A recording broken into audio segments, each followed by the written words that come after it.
wasn't until 2020 that I actually sat down and watched Texas Chainsaw. All right, how do I turn this on?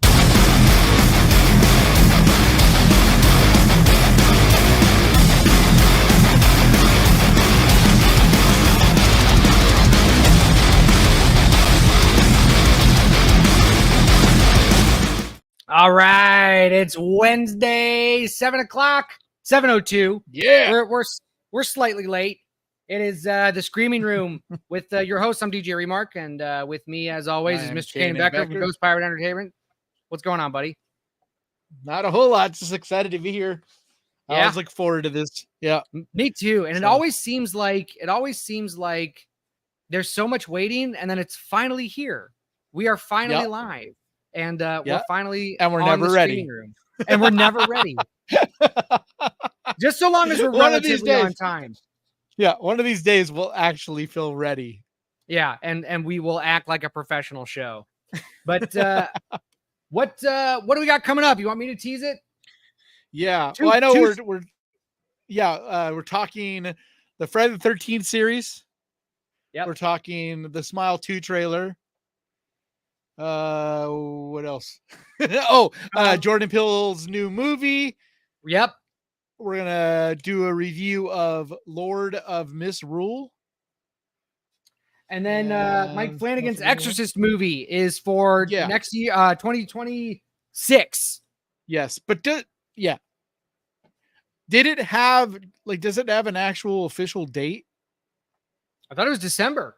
I have to. That's right. He did. That's right. He tweeted it. He tweeted out. So we might as well start with that.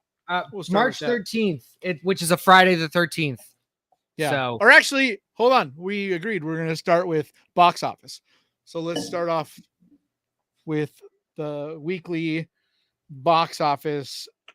It was crazy, dude. Like, I always go to the movies a bunch, like usual. But there wasn't any horror movies really last week. But I still was able to get an early release of seeing the Bike Riders, which I thought was really good. Dude, I'm going to see that on Friday. It was like a mystery thing on like the theater I go to, the Regal Theaters. They do these Mystery Mondays, and so I didn't know what I was seeing. And I was pleasantly surprised, man. I really enjoyed that movie a lot. It's very quirky, a little bit artsy, but I don't think so much that, your average people are not going to dig it. Like, it's not really a slow burn. It feels like a biopic, which is interesting because it's not actually a biopic, but it's basically inspired. Like, it opens up and it says that it's inspired by these like real interviews that were done in like the 60s and 70s of bikers. And so this is basically like inspired from that. And it feels so authentic. Nice. I can't wait to watch it. But Inside Out 2, which is the number one movie at the box office. Did you get them pulled up? Did you get them pulled up? I got them pulled up. I got the top 10 right now that we're going to go through, and then we'll get into our horror stuff. Number one, Inside Out 2, knocking it out of the park. Yeah, by far the biggest movie this year so far. It was like I like the first one. I thought it was pretty good. That's what I was getting at. Like, I saw it on like, I don't know, last Thursday or something. Was shocked that it was sold out for one. First time I've seen a sold out theater for anything I've seen. So I was like, well, this is surprising. But then it was actually extremely good, man. Like, adults are going to love this movie. I don't think you need to even have kids to enjoy this movie. Like, it's really, really good. Yeah. Cause the way it's so creative, the way they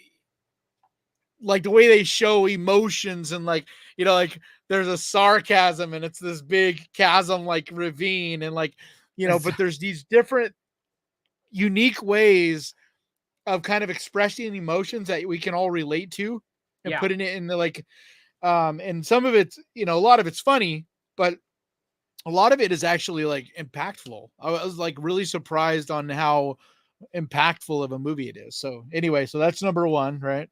That's number one. And then number two is Bad Boys Ride or Die. That one, which I also saw. took a Thought that little was bit of a pretty good. hit. Yeah, because I- it's the second week, right? yeah, it, it, Yeah, uh, because I, it's the second week, right? yeah, it took a little bit of a hit on its second week, but it's still within the margins. I don't know how many numbers nerds we have in the audience. Sound off in the comments, please. But if you're a numbers nerd, I will. What did it do? It did. So today, or sorry, since between No, what did it do last week? last week, it did. I just got out of it. Last week, it did 116 million. Wait, No, total. That's its total. that's its total. It did. It's not showing me. Oh, 30. I got it. It's 34, which is still damn good. 34. Yeah. Yeah, that's still damn good. So, I mean, it's right now one of the top movies of the year, like trending. I'm in the wrong well. tab. Sorry, folks. We are not professionals. I thought it was good, but it's not exactly my thing, but I thought it was good. Number I still 3. think that our biggest movies are still to come, though. Oh, absolutely. Yeah, horror. It's going to be a good summer. So number 3 is the Garfield movie, which is actually outperforming its projections. So I saw somebody, Scottish Geek guy says proceed with the numbers. So here we go.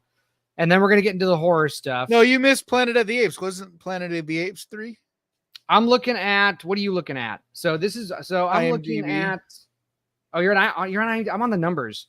So I'm looking at the daily domestic for Tuesday the 18th. So this is the most updated list. Oh, okay. So it's so that will change because I think the schools have let out, which is also a lot of what's affecting these animated movies box office. Because I noticed that as well. Like even on Monday when I went to see the Bike Riders, I was like, holy shit! Like there's families, with kids everywhere going to see it, even on a Monday. Okay, so according to this. This is the weekly domestic chart starting on June 7th. Yeah. So this looks like the weekly. So it looks like Bad Boys Ride or Die is number 1. Nope. You're looking at a week old. That's a week old. How come they haven't given me next week? What's going on here? Oh, no. All right, we're just going to stick to the daily. I always just go to IMDb because the dailies is better because it's actually we'll just stick to the daily. So the Garfield movie is number 3. Kingdom of the Planet of the Apes is number 4. It's just below the Garfield movie, but look at what the Garfield movie's doing. Look at this line here. It's in the upper echelon here. Yeah. This yellow stuff is the projections. It's all the way up here, like it's riding the top of the projection. So the Garfield movie is doing really well. That's what I'm saying. I think that this spike for the animated, it's like they timed it just right. Yeah. To be releasing these right when little kids and whatnot are out of school. That's Planet of the Apes is during the week and stuff. It looks like Planet of the Apes is petering off. Yeah. But it's been out for like 6 weeks? Yeah. It's the fact that it's still going this strong after 6 weeks, like, the fact that it's even in theaters for when did this it release, year on May 10th or the 15th? Yeah, for probably this 15th, week, right? For this week, that's like, pretty awesome or not this week, for this year, because movies have not doing well. Well, what was it projected? How is it doing against its projections? Not good. So the yellow line right here, and I can try we can try to do this. So the yellow line here, that's what it's doing. This yellow shaded. So this is it's doing in the lower. It's and that's what it's been doing. So like it hit its weekend and then it's just been on the lower end, which honestly doesn't surprise me that much, just because I don't know, I didn't think it was an awesome movie. I thought it was very average when it comes to especially the Planet of the Apes, the most recent movies. I think it was the more average of all of those. I just think, like, I hear this all the time from people, and it's so true. People are just not going out to see movies in theaters that are not blowing their doors off. Like, unless it's something that they're hearing, like, this is a can't miss. Like, they're just saying, I'll wait till it's streaming. Yeah, because it's not why not? Yeah, because it's not you got a big old TV, you got a big ass TV or surround sound in your living room, like, like, why get all the kids together or get a babysitter for the kids? Or so, like, I totally get it. And I think that people, the companies need to start realizing, like, only put your money in if it's something that's like a can't miss, like a definitely going to be huge kind of thing. Otherwise, like I think there's going to be less of these 100 million movies. It'll be like 20 million, budgets, and like 150 to 200 budget. Summer blockbusters, and then 100. It's the summer blockbusters that have these 150 to 200 million dollar budgets, and then everything else, should be around 10 to 20 million. Like, I don't understand why it costs so much to make movies now. I mean, I understand why, but like, come on, you don't need 108 million per episode for the Acolyte, I think it was, or something like that. Like, for that garbage. I think too many of these companies need to, like, it's kind of like with our government. You don't need to spend $100 for a pencil. Right. We can talk about the government if you want. But it's the same thing. It's like, dude, you don't have to go to these. If these, whoever is doing this is going to be charging this, we'll go somewhere else. And like, that's why we're seeing more and more movies being made in Canada and things like that, because they're not having to pay these, ginormous fees, which sucks for union, people that are part of the unions and stuff, because then they're not making money. But I don't know. Anyway. So number five. Sorry, I've been clicking around here. Yeah. Is that if? Is number 5 is The Watchers. Oh, okay. I'm on the daily again. If is not on this daily for whatever reason. Oh, it's not on it at all? No, not for the June 18th daily chart. But The Watchers up 39% year to date. And it's making about $209 per theater.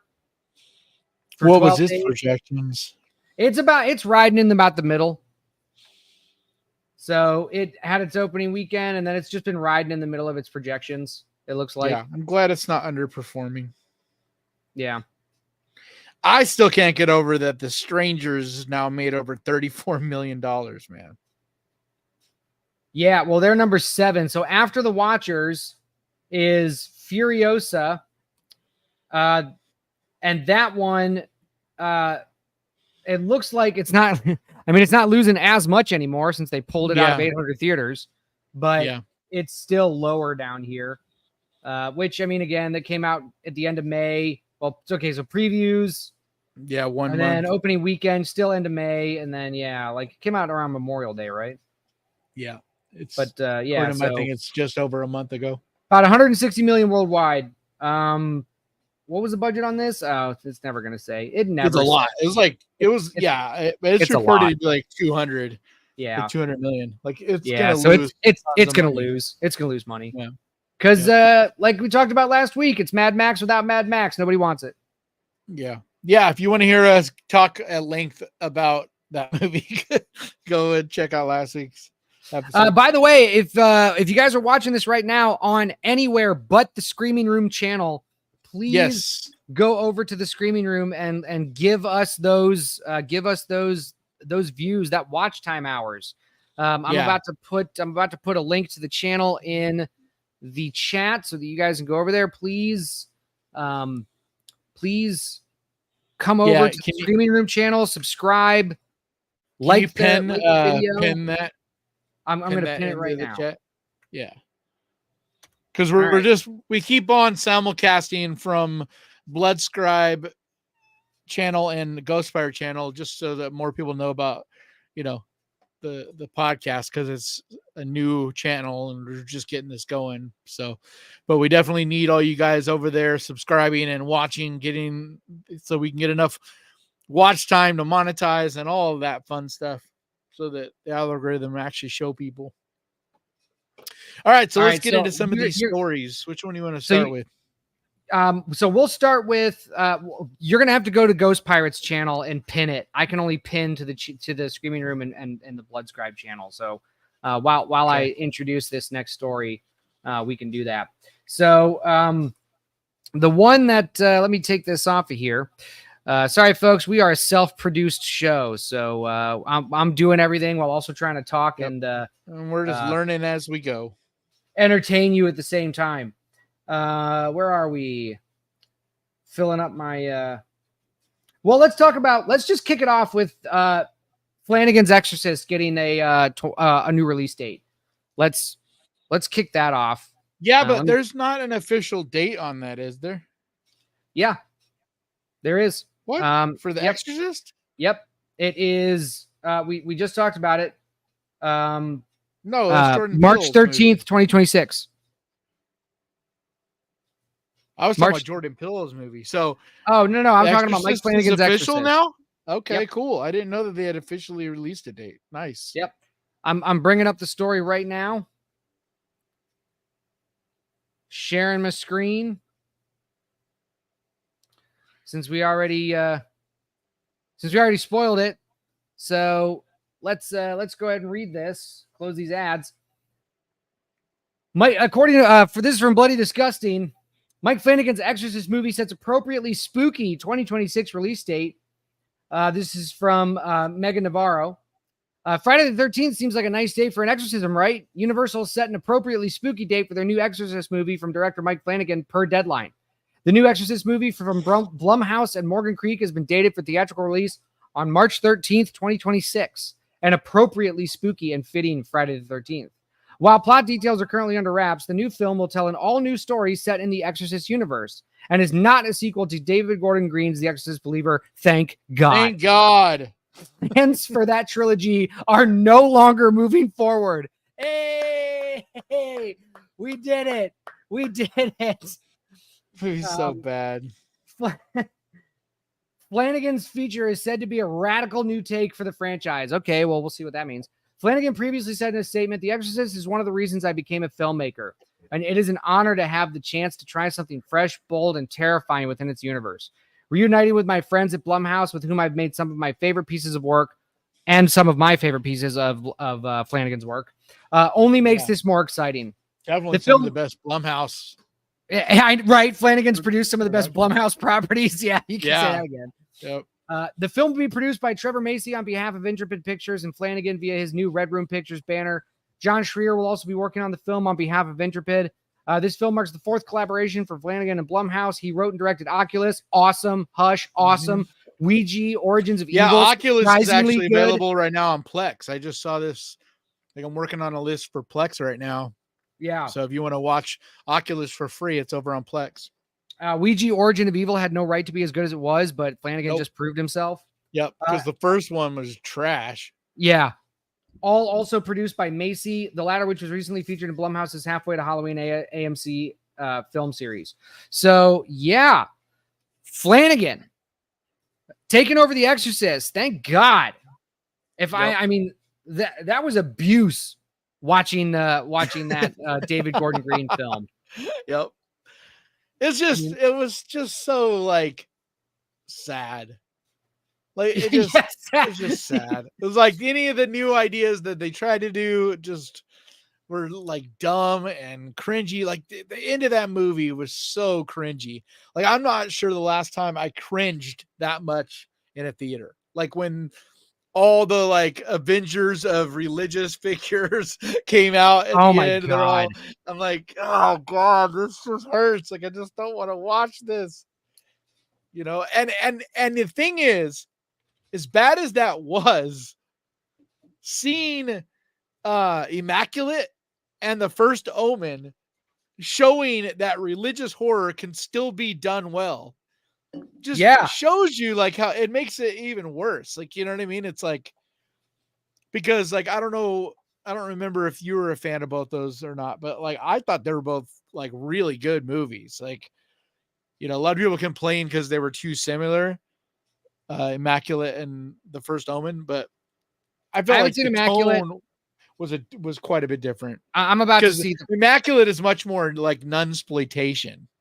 Like it has that gritty, like, you know, exploitation 70s feel to it.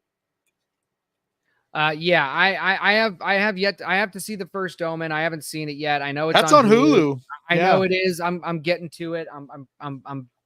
I have so many. Maybe movies. We'll talk about that one next week. Yeah. Oh yeah. We can do that. Yeah, because that one's really good. Like I love that movie. It's up there. I don't know if it would be my favorite of the year, but like it's up there. Like I was floored on just how good it is. And then Sorry, I'm not trying to...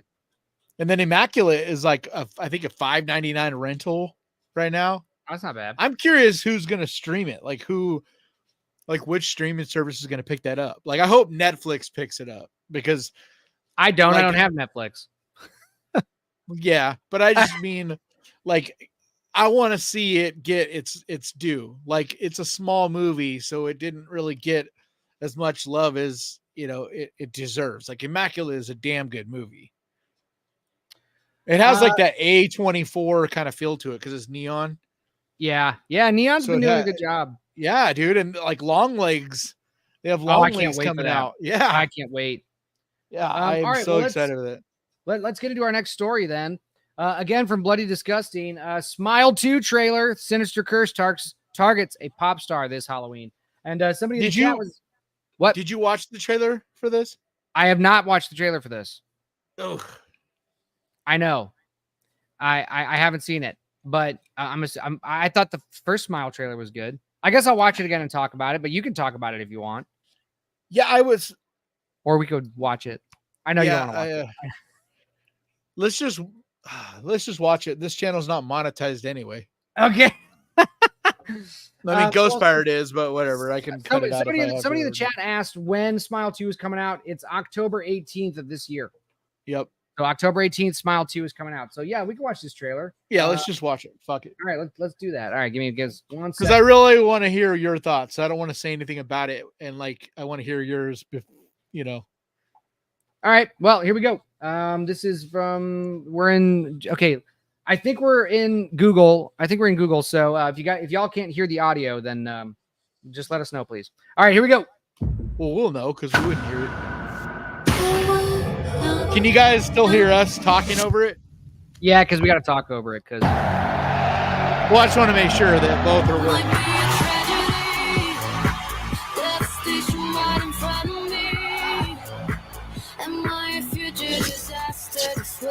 What's up, Daryl? Is this a copywritten song? Are we gonna get hit for having that song played for as long as we did? I know it's not monetized. It's not monetized. It'll hit my channel. I know, but still, I still want to get it later on. Yeah, we can cut it out. Like you can just literally cut it out of the middle of it. Like if this gets like that's what I was doing. If trailers get, I just go in to the YouTube manager and you could just literally cut it out. Hello?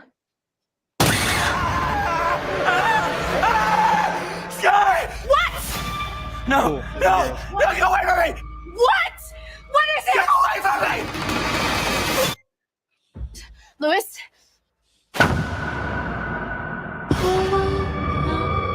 That's a creepy smile. I love because they're not using CG. Yeah, that dude's got a creepy smile. Yep, just like in the first one, they actually just got people Something really to have crazy is happening creepy to me. smiles. I think it's so much more effective than that CG bullshit when they... Yeah. Like I forget what movie it was that did that, but it was not as effective. Now it's latched onto you. Oh, there's a bunch of movies that do that. There's this one short film called Wet Willy, and there's like it stretches this kid's face out, and it looks so dumb. Yeah, it literally looks like somebody. I don't get mad at like shorts or whatever because they have like no effect, like they have no budgets. Like so what?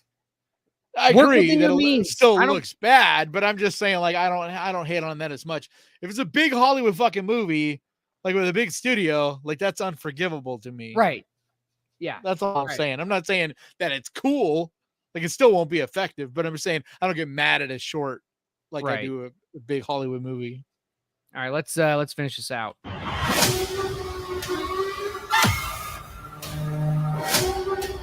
Stop smiling at me!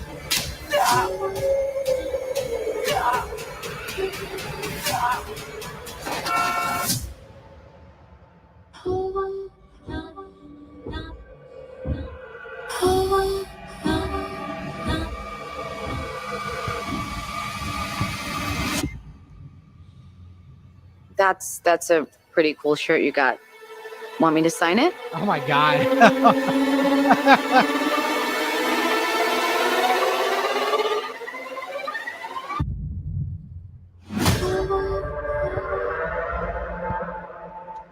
Well, there wasn't I mean that was good, I guess. I was it expecting... didn't have that moment like the first trailer, right? Like from the first one, right? Yeah, because that girl's neck snap thing, that was that right there, that, and then their viral campaign of having like smiling people all over the damn place, like those were the two things that made that movie explode. Like I will never forget. I was managing the movie theater back then, and like I saw it and I loved it. I thought it was great, but I was still blown away. Like that movie made over 120 million in theaters for like a tiny little, but it was supposed to originally the first one was supposed to originally just go straight to Peacock. Like it wasn't even going to get a theatrical release. Yeah. But then it test screened so high, they said, screw it, and put it in limited theaters. And it just kept expanding. Same thing that X did. It's funny.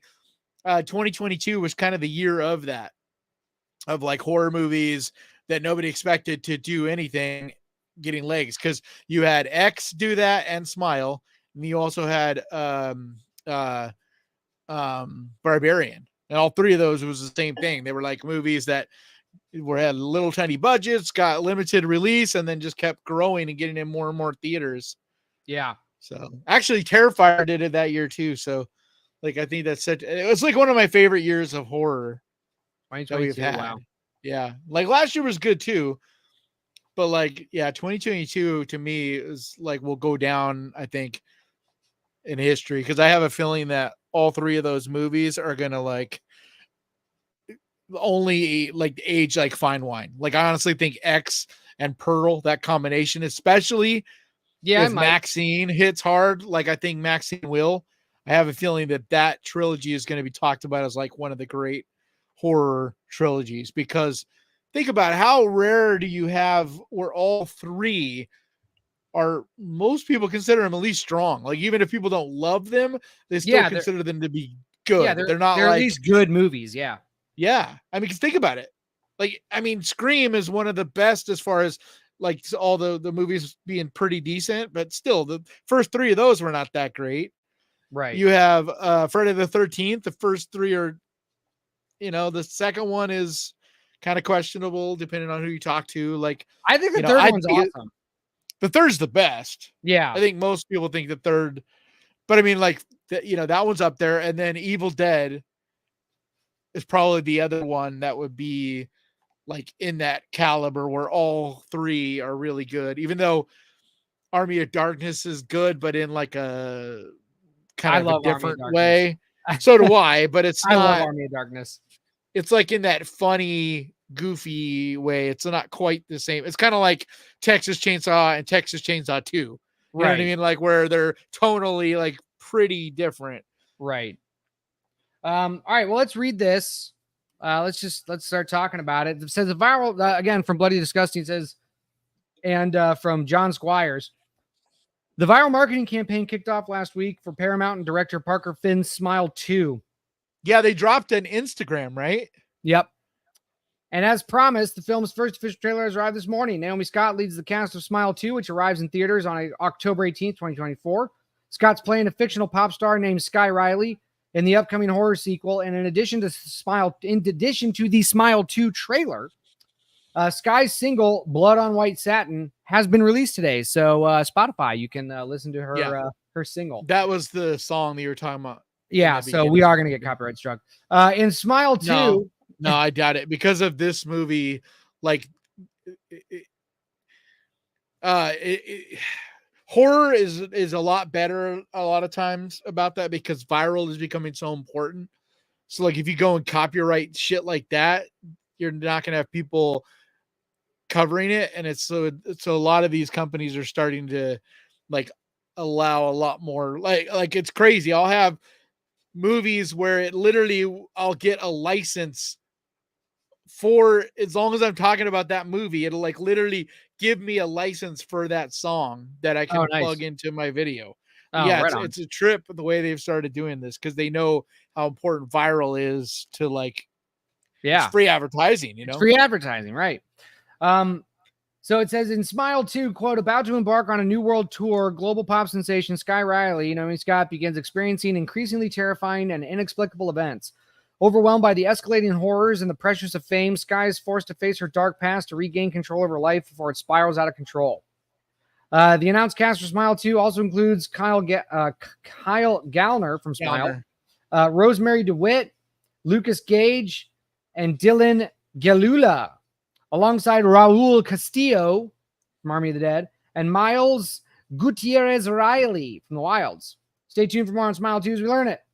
The first film scared up a whopping $217 million worldwide in 2022, but all ensuring that a sequel wouldn't be too far behind. Yeah, no kidding. Yeah, it did. It did really well.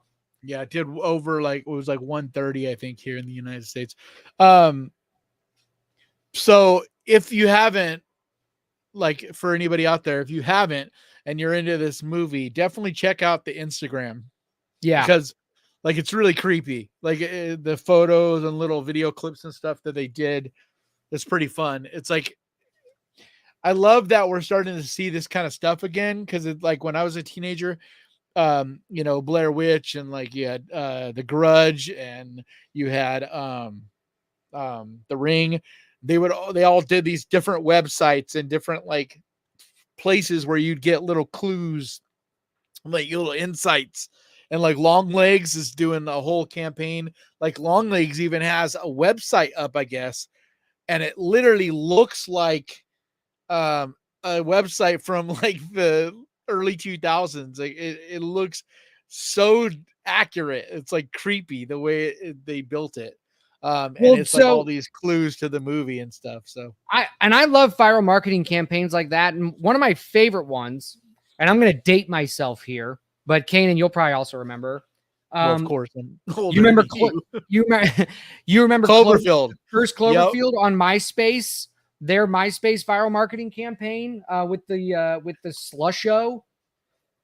Well, that movie was a trip because they also did the early teaser trailer thing that still to this day, I don't think I've ever seen anyone do quite what they did, because they released this like 20-second little teaser trailer with like no information. It was just that scene of the Statue of Liberty's head flying into the city. Yeah. And that was it. And like, it just like had the website address on like the bottom of the screen. And I remember sitting there in theaters being like, what the fuck was that? Because it wasn't a trailer. There was no dialogue. It was just this like crazy scene. And then boom. And yeah, everybody would go into their MySpace and their website and stuff. Yeah, this is an example of one of the profiles that was used in the viral marketing campaign for Cloverfield. And in their blog, how did you find that?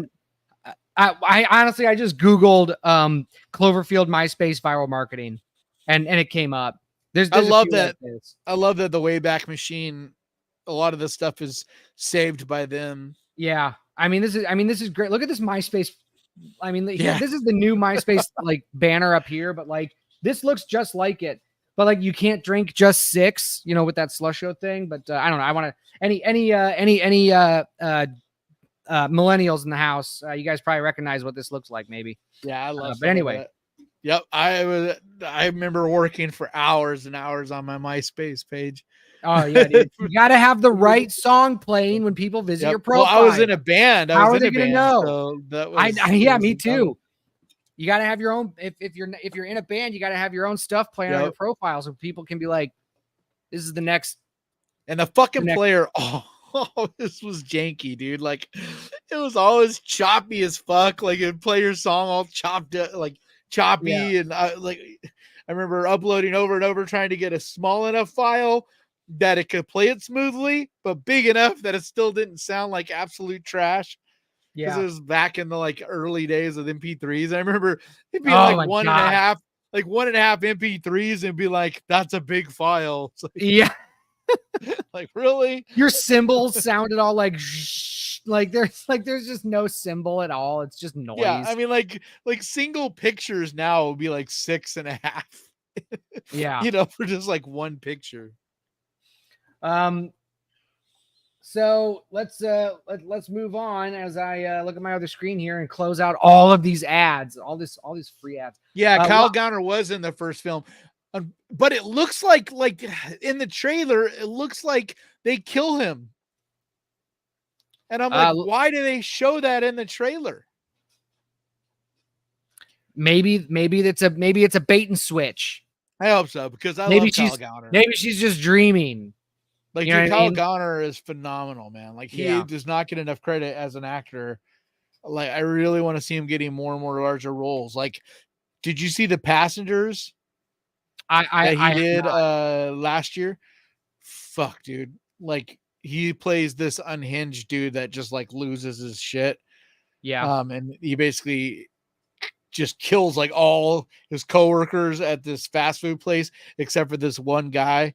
And then the two of them just go on this road trip across country, and the guy's like this super like conservative, not, you know, like the most like scared of the world kind of guy, and Kyle Gowner plays this like crazy psychopath, and they like, even though the one guy's his hostage, they kind of start to build like a friendship on some level and some level of understanding, and they start to little by little figure out why Kyle Gowner like did what he did and why he like lost his shit, and like really, really good movie. It's on, I think it's still on Prime Video. I talked about it in one of my list a minute ago, but yeah, it's really good. Nice. He's all right, just such a good actor. Last piece of news before we get into the movie that we're going to be talking about. Jordan Peele's fourth movie is releasing Halloween 2026. So again, Bloody Disgusting, John Squires. Jordan Peele burst onto the filmmaking scene back in 2017 with critical acclaim, box office success, and even a huge win at the Academy Awards, making Get Out one of the most promising debut features in the history of the horror genre. Hold on, it didn't win an Academy Award. All right, it was nominated. Well, I think what he's trying to say is that it's a win that the Academy even nominated a horror movie. Totally, but like that's probably written pretty. Yeah. No, it says it won. It says one Oscar. For what? What category? I'm looking at it right now. Hang on, I'm looking at it right now. Because I know it was nominated for Best Picture. Yeah, give it a second to load. Isn't that funny how that works though? Because like I've heard people saying Godzilla -1, like talking about an Oscar winner, and it's like, yeah, but it was for special effects. But it's funny, like it doesn't matter what category you win it in, they'll always say Oscar winning, you know, like Academy Award. It was for screenplay. Yeah, somebody Mew Medic said for screenplay. So okay, so then it was worded fine because he wrote the screenplay. Yeah. So like he personally got that. Right. So yeah, so that's right. So huge win at the Academy Awards. I mean, like honestly, that's one of the I don't know. I think that was a deserved win. Oh hell yeah. Like Peele especially the screenplay. Peele proved he was the real deal with Us. I don't know about that in 2019 and later Nope in 2022. And his fourth movie is headed our way. I think Us and Nope will both be respected and appreciated much more down the road. Yeah, I don't know. I didn't like the ending of Us. I thought it kind of ruined it. So I don't see me appreciating that later. There are so many layers to both those movies that like a lot of people still don't quite get. I mean, and I think as more and more people dissect those movies. Do we need to put up the spoilers? You know? Do we need to put up the spoilers thing and talk about it? Has anybody not seen Us yet? Can we talk about spoilers in Us, or are we moving on? Well, yeah, we can talk about spoilers with Us, like not Nope, like because that's still, but I mean, that's still fresher than Us. Us has been out like what, 4 years, 5 years? Yeah, so friggin' like she's a replicant, but then she's not, but then she is. She's not a replicant. The ending was that the clone or whatever comes out and is like, not, well, yeah, but they're basically like shadows of us. Like they're like they have just as much right to exist as we do. Yeah, but the whole time we're meant to believe that she's not even the clone. She's the actual surface, which that's what I mean by layers. Like, and there's so many things that you could easily dissect with that movie, because the question is who are the clones, and like, you know what I mean? Like, who are the, I don't know. I mean, because there's a lot of things that lead you. I can do a fresh. I can do a fresh watch and come back and be like, all right, here's why I have this problem. I just remember watching the end of that movie and being like, that killed it for me. I did not like that. But it's the symbolism anyway. Like the whole thing, like you can't take, like the same with Get Out or with Nope. Like his movies are very symbolic. Like that's fine. You can have symbolism, take it but just on the surface. Like they don't like. That's what I'm talking about. I'm not saying that anybody should love them or not. Like that's not the point. But I think a lot of people don't look and really look at his movies. Like these movies are metaphors. Like there's a lot of symbolism. Like I think people look at his movies. I think people are able. Like, no, your average person does not. I think people are smarter than you think they are. It's like Jaws, Nope was Jaws. You know, things like that. Like people don't see these things and realize, like, I don't know. Like I'm looking forward to it. I'm looking forward to it. I'm not saying I'm not. I won't defend us on the same level as I will Nope, but I will die on that hill when it comes to Nope.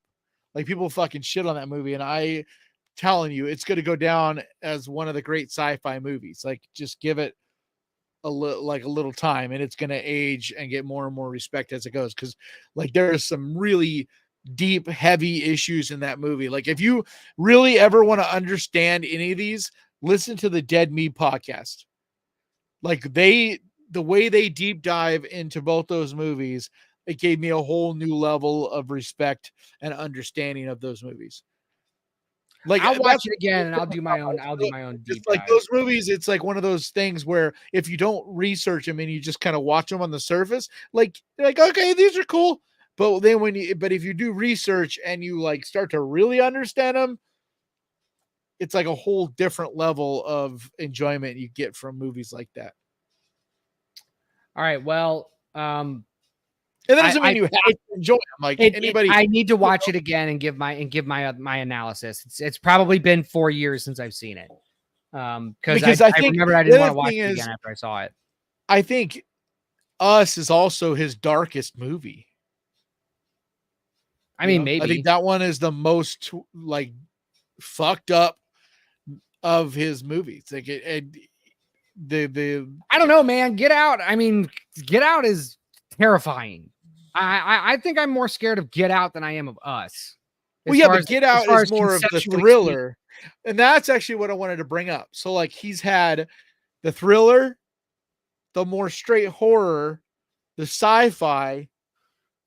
What is he going to do next? Because the only thing we have to go on right now is that it's placed smack dab right in the middle of October. But I'd like him to stick to horror. I think that would be great. But it originally was going to be a Christmas Day release. Oh, so he like pulled the old switcheroo. Well, no, because it was originally before the writer's strike last year. It was yeah. It was right. December 25th of this year. Friggin' writer's strike, my God. But then the writer's strike and Nosferatu also moved to that date. So they basically decided to have Nosferatu on that date and not compete with that. And then also the word was his script wasn't ready because of the writer's strike. And so they just moved it 1 year. Like a lot of movies have moved 1 year. Yeah. I swear to God, it's like we had tons of movies get pushed back a year because of COVID. And it's like just as the movie industry and things started kind of getting rolling again, then we have the writer's strike. Right. Which was the stupidest decision they could have made. And then they didn't even get what they wanted. Like the studio still won. The AI stuff is still not like they got a little bit, but dude, they didn't. All of the AI higher stuff ups is gonna get bad, dude. I'm not worried about it. All the higher ups at the WGA got paid off, and everybody, all the lower tier, as it always happens in these Ponzi scheme union guilds, these corrupt guilds. Yeah, but the people at the bottom aren't getting anything. But that's the thing, dude. It's their own faults because they still have to vote it in. I understand. And like, yeah, because they're taught to. People ran out of money. Like, that's really what it comes down to. Yeah, but anything that the heads came back with, they were going to say okay to, because they needed to get back to work. Like, that's what sucks. I mean, because the people that get screwed the most are also the ones that needed to work the most, Yeah, no, I agree. That's why you had these people like Union. Brad Pitt and like Tom Cruise and all these guys being like, oh, it's like, dude, you guys don't need any money. Right. Like if they wanted to work, they just go to other countries and work anyway. Yeah. My advice, it's unfortunately like the horror industry, but there were so many of them that's one good thing is like A24. They made an agreement with the guild like right away. Like they didn't skip a beat on their movies. Yeah. And I mean, we need to be looking for indie. We need to be looking to indie anyway. We need to stop. And indie is getting more and more powerful all the time. Yeah. That's the future of films. It's not Hollywood anymore. It's none of these guilds. It's none of this bullshit. It's all indie. Yeah. It's that's going to be tons of just all these different independent, groups, because with social media and just the way everything is structured, the world, like with TikTok, the way the world is structured now, it's creators. It's creator driven. It's not big business driven. Right. Not when it comes to entertainment. So the celebrity is dead. I think it's not dead. It's just changing. Well, the way that you look at celebrities is these untouchable people, that you go to see in movies and stuff like that. Like there are no more celebrities. There are super popular content creators that you are accessing, that you have access to. You can tweet at them. You can comment on their videos and they'll comment back. Like it's all, I mean, look at what we're doing. I mean, we're nobodies. We're just two assholes, but like, one of the world is talking to people and it's shrunk down so much because now there's so many things that are like niche. Like you can make a living, like you said, we're nobodies, like someone like me, and yet I'm making a living, with I'm tiny. Like in the past, someone with the platform I have would be like, there's no way like you're tiny, you're nobody. But because of the way things are now, like, you don't have to be that big of a platform to like, slice out your little chunk, And because of that, help us not be so tiny. If you're watching this on the Ghost Pirate or the Bloodscribe Creations channel, please come over to the Screaming Room channel. It's the pinned comment. Please come over and watch us on the Screaming Room. Kanan and I are trying to make this show an actual, we're trying to make it a thing. We're really trying to get monetized. We're trying to be able to bring more content to you guys. We're trying to get exclusive news. We're trying to get a bunch of stuff that we're trying to do on this show, and also talk about our, horror and talk about our favorite things with you guys. So if you have not subscribed to the Screaming Room yet, please do so. Please like the video. Please share us around. As soon as we get monetized, we can start reading super chats and stuff like that. And we can start doing a lot of stuff. So please the horror industry is about to pop off too. Cause we have like a bunch of big, like the best of the horror movies of the year are about to come out. Like, they're going to be hitting. So I'm pretty excited. Like so this year, it's like the way it's set up, like all these movies are about to be like, there's like 2 or 3 each month, basically through October that are coming out, like the bigger ones. Yeah. Actually through December. So, which actually this weekend, I guess, if you go see a movie this weekend, I'm assuming mostly it'll be The Exorcism, but they're playing the trailer. They're playing the trailer for Nosferatu. Yeah. I don't know if I'm going to go see The Exorcism. That movie looks I'm going to see it. Bad. I'm going to see it, but I am expecting it to be. I very rarely will watch a review of a movie, especially like until after I've seen it. If I've seen it and then I've done my review, then sometimes I'll watch other reviews or whatever, but I almost never watch someone else's review before I've even seen the movie. But when I saw a Spooky Astronaut post and it said like rant, anytime a creator, instead of saying so-and-so review of a movie, they put rant, it's like you gotta watch it. And all right, what she's saying, this movie is going to be like historically bad. So all right, well, I can't wait for your report back on that, because I'm not going to waste my money. But I do want to talk about. I got the unlimited pass now, man. So I don't pay money. I can go one as day much as I want. One day. But anyway, I want to talk about this movie that you told me to watch. We got about 10 minutes left, so I want to talk about it. Lord of Misrule. Oh, we're real quick because of the thumbnail, especially the Friday the 13th series news. Oh, God, we're gonna run out of time. Okay. Yeah. So basically, it's not that the series is now canceled, but it looks like budgetary reasons as well as just differences in opinion have caused them to go with a different showrunner and possibly change the idea up from what they were going with. If you want to know more about it, definitely go read on Bloody Disgusting. There's 3C, which is a YouTube channel. I really am a big fan of 3C Films. He did a real deep dive into this story, and so did We Watched the Movie. They both talk at length about this if you want to hear more about it. But basically, it's just kind of a clusterfuck, and their A24 is like, we could not afford to spend $80 million on this series, and that's what it was basically turning into. And they're just like, I mean, the most money they had ever spent to make something was the movie this year, Civil War, and that was like 40 million. And the series was going to be 80 million, and that's before you've even shot it, which means it's going to balloon from there. Like, stuff never stays on budget. It always goes up some from what you start out at. So yeah. So anyway, so yeah, let's get to Lords of Misrule. But we had to, that's in the thumbnail. We got to at least mention I know. Yeah. It's a whoops. Anyway, but they're still making a series. It's just it's coming out. Probably be a different thing. Right. So yeah. So Lord of Misrule. Do you want to go first or do you want me to? No, you go first. Okay. I already did my review on the Ghost Pirate channel today, but I'll still talk about it. But I mean, okay, this movie is boring garbage. What? I loved this movie. I know you did. And the whole time I was like, goddamn Kanan, why making you watch this movie?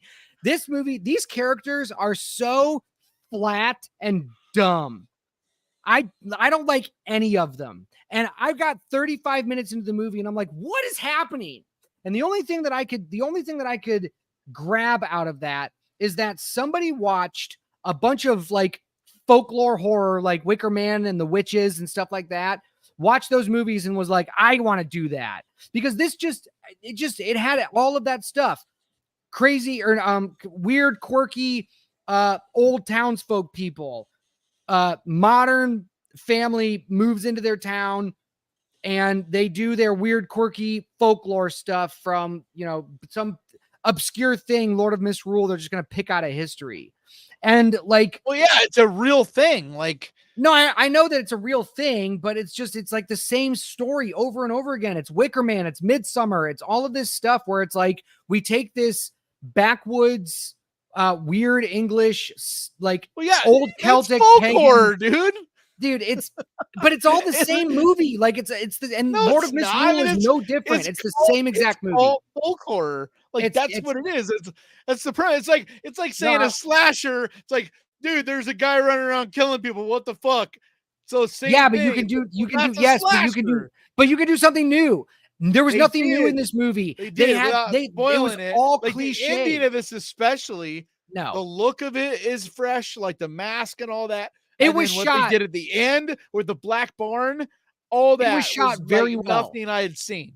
It was shot very well. The cinematographer, great. Director of photography, you guys knocked out of the park. A little bit of a spoiler. This goes into a supernatural direction, which separates it to me from the other cult folk horror you're talking about, because most of those are not supernatural. Like Wicker Man, there's nothing supernatural about Wicker Man.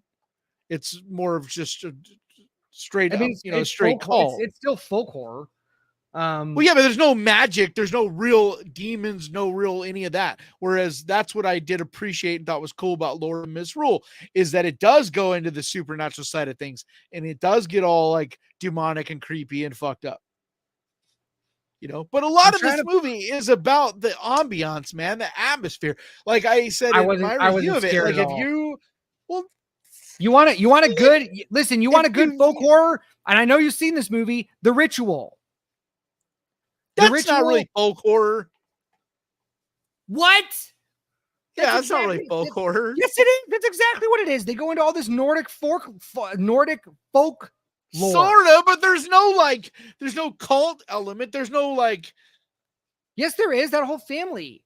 And the thing is this is a story. The ritual is a story about a group of guys getting over the death of their best friend and trying to I feel like that's a unite in lot some less way. folk. That's much more like what's the word? I mean, yeah, it is. But It's folk horror. That movie, yeah, okay, but nobody ever really what? That movie's not really talked about as a folk horror. I'm trying to think of what's it talked about then. It's a folk horror movie.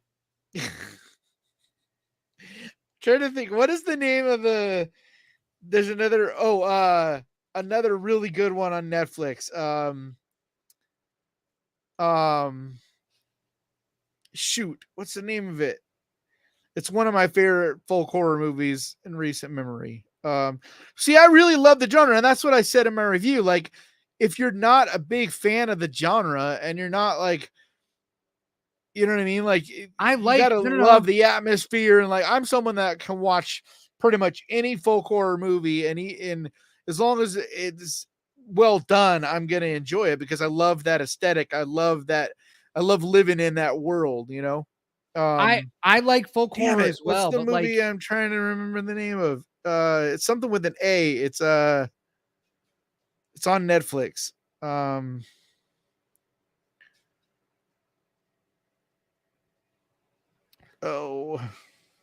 Spacing on it. While you're looking for that, the major problems that I have with this movie is that I could not tell what the plot of this movie was until like an hour in. And like the acting in this movie didn't help the script. Yeah, dude, I couldn't tell what the plot was. We're dropped in on this family, this priest. So we should have like given a little bit of a synopsis. we get some exposition later. So there's there's a reverend, this woman reverend, who is new to this small town in I think it's Wales. So it's UK somewhere, but in the small town, and she's the new reverend. She's been there for a minute. I think it's a year. 10 months. Yeah. So just under a year. Yeah. And so they haven't been there for a full year yet. And there's this town festival celebration that they do based on some old folklore and old like traditions.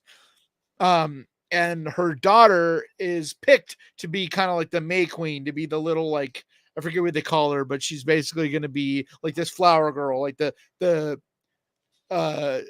like what's the word for it? Like where she's like the symbol of the event, right?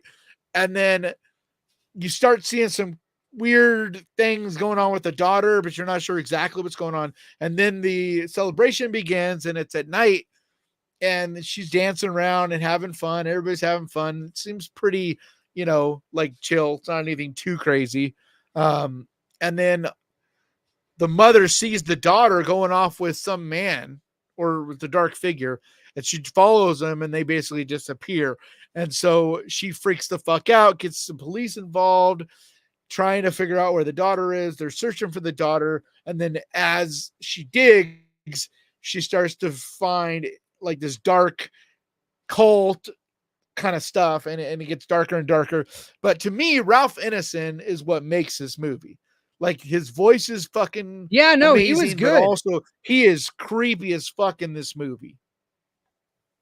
And so like that, yes, there's like a couple unique things. Like, he almost plays this like he's not your, like, he, like, a lot of cult movies don't really have this like almost slasher type of figure, which even though he's not running around killing people, he kind of has that. He's got the mask, and he's like throughout the movie is like this symbol, but then it goes darker and darker and gets into like supernatural shit. That I like that ending, especially like I said, the Black Barn, that whole part, the way it looks, fucking badass. The sound design, like everything from that, when she first sees the Black Barn through the end, I thought was awesome. Yeah. Was awesome. I don't know. Yeah, that's fine. My problems are a weak plot, bad acting, bad writing. You have a vicar who doesn't act religious at all. She swears, like drops F-bombs and stuff like that. Like, I don't know. I've never heard, I'm not very religious, but I wouldn't consider a vicar of a church. Well, she's not somebody who does Catholic, that. dude. Huh? They're not Catholics. She's the vicar of a church. I just Yeah, but watched it. They're like Presbyterian or whatever. She's not Catholic. Whatever.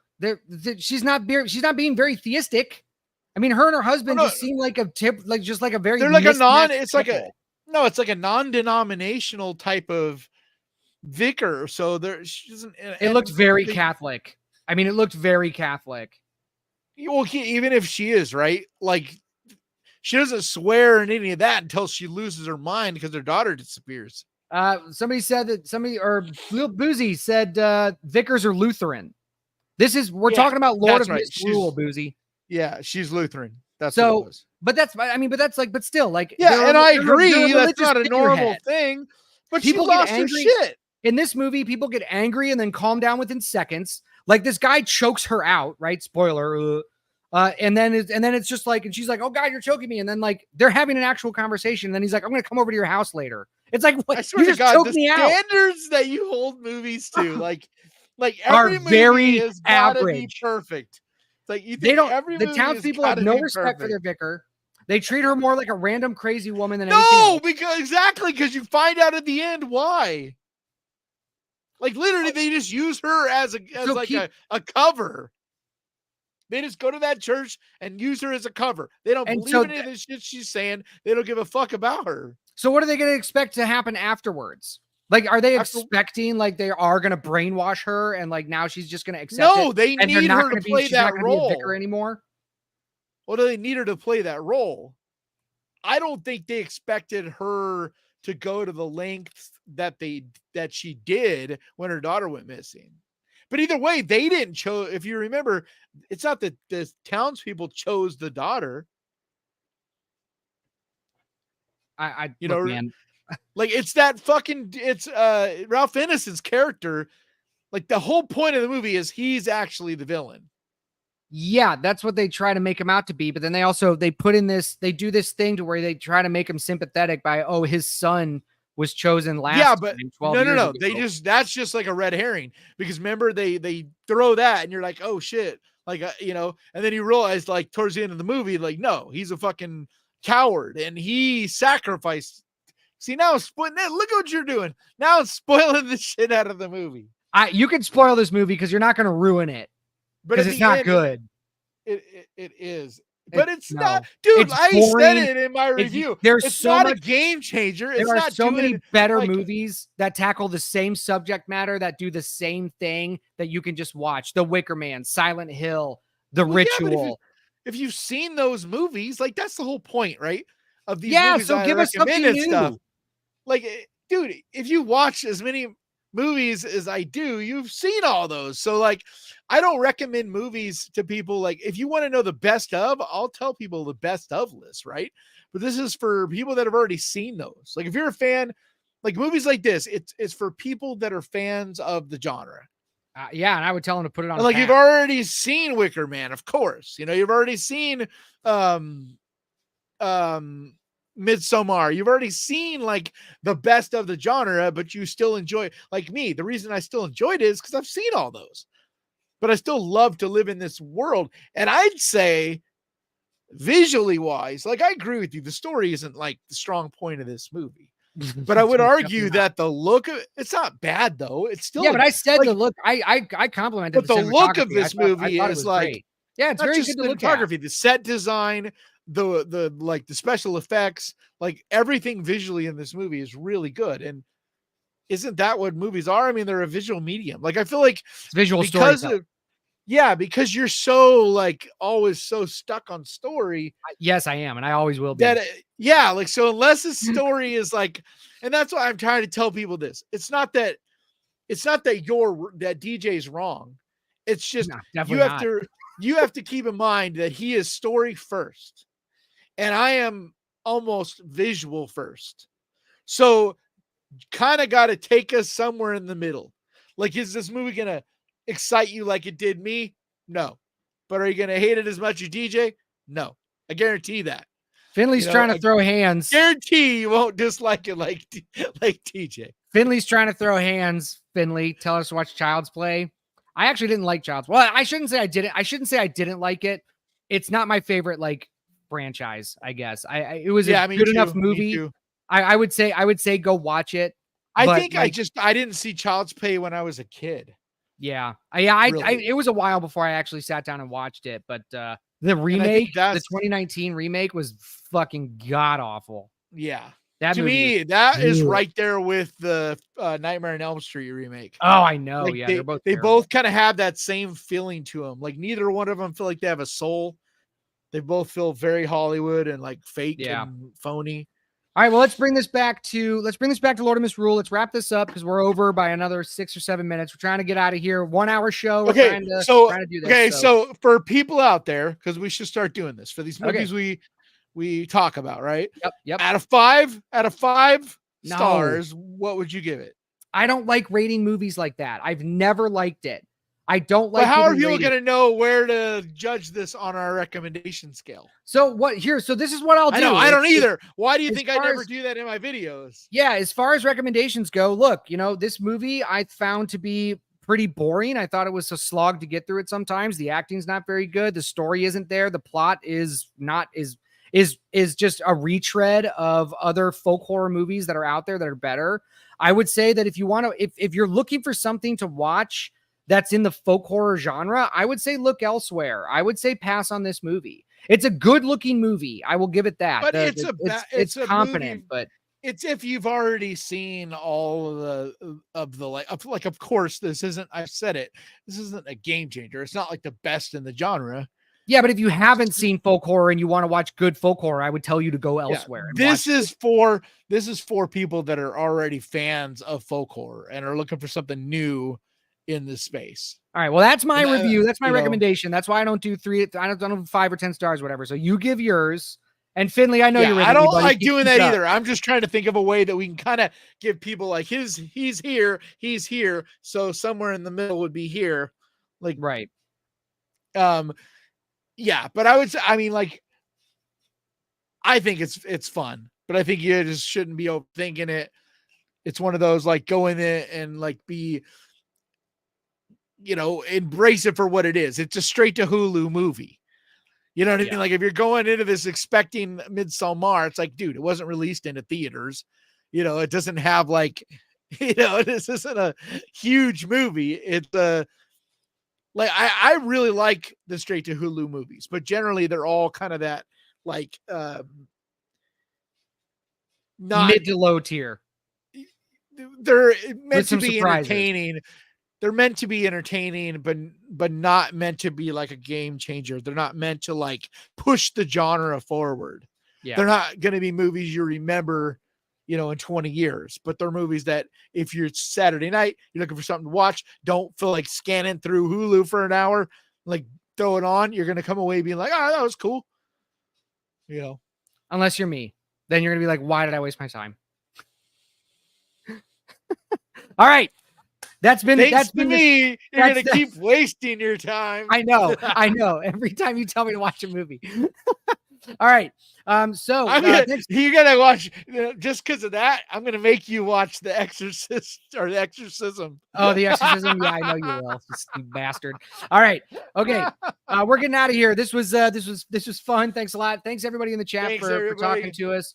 Please leave a comment on our videos so that we can respond to you guys. We're going to probably try, I've been bringing up some chats. I'm going to try doing that more, but we like seeing you guys in the chat. We are watching. We'd much rather interact with you guys in the comments because then we can like think about what you say. So we'd love to see like some suggestions in the comments. Like what are some topics you guys would like to see us tackle and talk about? Yeah. Interact with us. It's like in the Screaming Room, like go over to the Screaming Room channel. That's where we want you to comment. Like it'll get lost on the Ghost Pirate one and on the Blood Scribe, right. But we'd love you to be part of the conversation, but definitely do that over on the Screaming Room channel on YouTube.